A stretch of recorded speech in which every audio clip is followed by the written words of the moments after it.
تہجد میں 4 رکعت نہیں 8 رکعت تہجد ہے۔ حضور صلی اللہ علیہ وسلم کان یصلی اربعا 4 رکعت کر کے پڑھتے تھے۔ بھائی سب علماء حق پہ ہیں، تمام ائمہ اربعہ کے حنفی، شافعی، مالکی، حنبلی، اہل حدیث سب علماء برحق ہیں۔ اللہ سب کی محنتوں کو قبول فرمائے۔ یہ جو اختلاف ہے یہ فروعی مسائل میں اختلاف ہے، اصول میں اختلاف نہیں ہوتا۔ اب دیکھو نا عشاء کی نماز کوئی امام یا کوئی مولوی کہتا ہے کہ 5 رکعت پڑھا کرو، ان کے نزدیک 4 ہے 4 ہی رہے، باقی کسی نے آمین زور سے کہہ دیا، کسی نے ایسا کہہ دیا، کسی نے فیدین کر لیا، کسی نے نہیں کیا، کسی نے ٹانگیں زیادہ کھول دی، کسی نے تھوڑی کھول دی، یہ کوئی مسئلے نہیں ہے، یہ تو فروعی مسائل ہیں۔ سردیوں میں فجر سے پہلے اگر احترام ہو جائے اور غسل نہ کر سکے، سردی کی وجہ سے پانی گرم کر کے غسل کر لے، سردی کا کیا مطلب، کے بغیر تو نماز نہیں پڑھ سکتا، ناپاک ہے۔ آیا ہے استخارہ بھی کیا ہے، لڑکا جاب کرتا ہے، اگر آپ کا دل کرتا ہے تو کر لیں، باقی اللہ چاہے اس کے رزق میں برکت دے دے، نہ کریں کوئی ضروری نہیں، پر استخارے میں جب خیر ہے تو انشاءاللہ خیر ہی ہوگی۔ ہم انڈیا سے ہیں، آپ سے بڑی محبت کرتے ہیں، اللہ آپ کو جزائے خیر دے۔ حدیث ہے باقاعدہ، اگر کوئی کسی کو کہے کہ مجھے آپ سے محبت ہے تو اس کو کہیں احبک اللہ کما احببتنا، اللہ تمہیں بھی محبوب رکھے جیسے تم ہم سے محبت کرتے ہو۔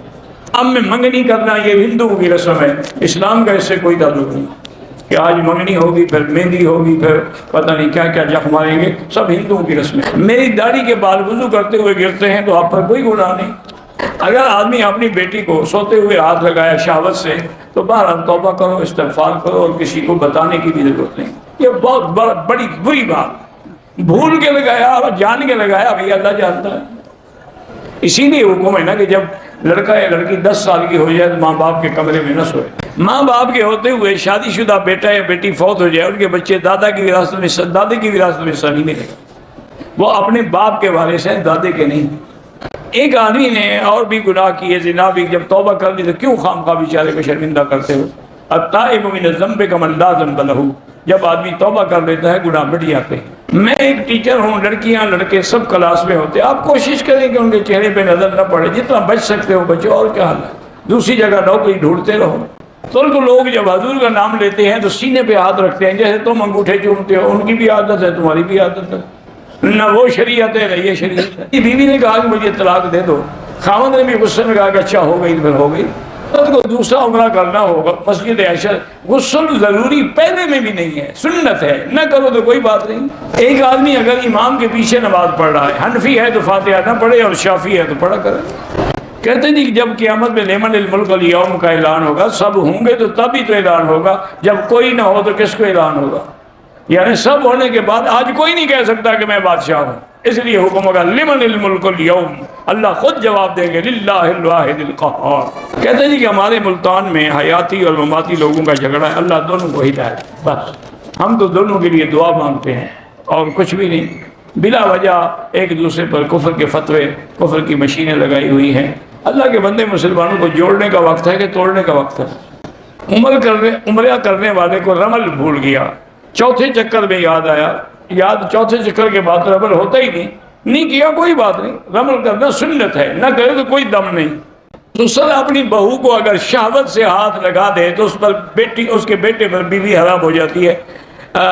کیوں ہو جاتی ہے؟ اللہ کا حکم یہی ہے، اس لیے ہو جاتی ہے۔ تو سسر کی بیوی ہے یا بیٹے کی بیوی ہے، آپ بھی تو یہ فیصلہ کریں نا، اس لیے حرام ہو جاتی ہے۔ کوئی آدمی ناحق قتل ہوا، ٹھیک ہے، انشاءاللہ وہ شہید ہے، مظلوم ہے۔ مسلم اور غیر مسلم ایک برتن میں پانی پی سکتے ہیں، پی سکتے ہیں۔ درود شریف جب مواجہہ شریف میں پڑھیں گے، صلاۃ و سلام تو حضور سنتے ہیں، دور سے پڑھا جائے درود شریف تو فرشتے پہنچاتے ہیں۔ عورتیں غیر مردوں کے سامنے نماز میں چہرہ چھپانے کی ضرورت نہیں ہے، سب نماز میں ہوں گے، وہ عورتوں کو تھوڑا دیکھیں گے۔ بسم اللہ کا قرآن پاک تو کوئی نہیں ہوتا کہ انگلی رکھتے جائے بسم اللہ بسم اللہ بسم اللہ، یہ تو بدعت ہے۔ نئی جوتا پہن کے طواف کر سکتے ہیں، بالکل کر سکتے ہیں، اگر جوتا پاک ہے اور نیا ہے کوئی حرج نہیں۔ سفر کے بعد جب گھر پہنچے، نماز کا وقت گزر گیا، اب قصر نہیں پڑے گا، پوری پڑے گا، گھر آ گیا ہے نا وہ۔ بہرحال کہ یک لوگوں نے یمانی سے حضرت علی کی والدہ نکلی تھی، یہ جھوٹ ہے، یہ بھی شیعہ نے گھڑا ہوا ہے۔ حضرت علی کعبے کے اندر پیدا ہوئے، چلو حضور تو باہر پیدا ہوئے، پھر حضور سے بھی افضل ہو گئے۔ احرام کی حالت میں صابن سے ہاتھ دھویا، 2-3 ریال خیرات کر دیں۔ کہتے ہیں جی آپ کرسی پہ بیٹھا کریں، یار کرسی بڑی بے وفا ہوتی ہے، ایسے میں نیچے ٹھیک ہوں۔ 80 سال ہے، یادداشت کی کمزوری ہے، تو اس عمر میں تو کمزوری ہوتی ہے، اس کا کیا دوا ہے بھائی؟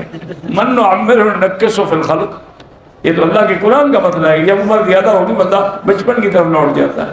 بہرحال آج کل چائنا والوں نے ایک علاج نکالا ہے، اگر آپ نے اپنے باپ کو ٹھیک کرانا ہے نا 30 لاکھ لیں گے، باپ تمہارا جوان ہو جائے۔ وہ علاج کرانا حرام ہے، کیونکہ وہ ظالم یہ کرتے ہیں کہ کسی حاملہ عورت کا بچہ جب پیدائش کے قریب ہونا اس کا جین لے لیتے ہیں، وہ بچہ پیٹ میں ہی مر جاتا ہے۔ ایک کو قتل کر کے دوسرے کی زندگی بناؤ تو حرام ہے۔ وہ کما رہے ہیں، شوق ہے، لوگوں کو پیسے مل گئے۔ جس آدمی کو نیند ہے کوئی، وہ بھی تو ایک قبض ہے، لیکن قبض کے بعد وہ زندہ ہے یا مر گیا ہے؟ یہ تو الٹا حیات والوں کی دلیل ہے، نہ کہ ممات والوں کی دلیل ہے۔ میں انڈیا میں رہتا ہوں، 30 سال سے غیر مسلموں کا میری جائیداد پہ قبضہ ہے، مقدمہ چل رہا ہے، اللہ آپ کی مدد کرے، حسبنا اللہ و نعم الوکیل پڑھا کرو۔ میرے چھوٹے بھائی نے تیاری کر رکھی تھی، میری نوکری کا مسئلہ ہے، ابھی نہیں جا سکتے، بعد میں چلے جائیں گے، رہ گیا، لیکن زندگی نے اس کا ساتھ نہ دیا، رمضان میں انتقال کیا، اللہ مغفرت فرمائے۔ اس کی طرف سے تم عمرہ مدینے سے آتے ہوئے عورت حیض کی حالت میں تھی، میقات سے عمرے کی نیت کی، تلبیہ پڑھی، ہوٹل آ کر ساس سسر کے حکم پر خوشبو والے صابن سے مجبوراً برتن دھوئے۔ بہرحال صدقہ کر دو، تمہیں احرام میں ہو، اپنے آپ کو احرام میں سمجھو۔ آئندہ ساس سسر کہے کہ خوشبو لگاؤ، اس کا کیا تعلق ہے؟ بالکل نہ لگائیں، آپ احرام میں ہیں، جب پاک ہو جائے تو عمرہ کریں۔ میقات سے نیت کر کے آئی ہیں، لبیک پڑھ کے آئی ہیں۔ میرے شوہر کا نام توحید ہے، نہیں ہے 2 رکعت نماز پڑھ کے اس کے لیے دعا کرو کہ اللہ اس کو ہدایت دے۔ میرے بھائی پر جادو کا اثر ہے تو سورۃ البقرہ ٹیلی فون میں فیڈ کریں، اس کو کہیں کہ ہیڈ فون لگا کے سنا کریں۔ میرے بچے کا انتقال ہو گیا، اللہ پاک آپ کو صبر دے، وہ قیامت میں انشاءاللہ آپ کی شفاعت کرے گا۔ میری والدہ ہسپتال میں ہے، اللہ شفا عطا فرمائے۔ میرے بیٹے کا اللہ سب بیماروں کو شفا عطا فرمائے۔ ہاتھ دھوتے ہوئے کلمے پڑھنے کی کوئی ضرورت نہیں ہوتی کہ ہم مسلمان تھوڑے ہو رہے ہوتے ہیں، یہ تو حمام میں ننگے کھڑے ہو کر بھی کلمہ پڑھتے ہیں، لا الہ الا اللہ، لا الہ انا للہ و انا الیہ راجعون۔ اگر نماز کے دوران چھوٹے پیشاب کے قطرے نکلے، وضو ٹوٹ گیا، نماز چھوڑ دیں، بعد میں وضو کر کے دوبارہ دہرائیں۔ ہندوستان کے حالات بہت خراب ہیں، اللہ ہندوستان کے مسلمانوں پہ رحم فرمائے اور تمام عالم کے مسلمانوں پہ رحم فرمائے۔ میرا خاوند جو ہے دوسری خواتین میں دلچسپی لیتا ہے، بیوی بچوں کی طرف توجہ نہیں کر، آپ اس کی توجہ حاصل کرنا ہی نہیں چاہتی ہوں گی نا، آپ بھی بن سن کے رہیں تو پھر توجہ کرے گا نا، دوسرے تو بن ٹھن کے رہتے ہیں نا، اسی لیے تو لوگ حلال چھوڑ کے حرام کی طرف جاتے ہیں۔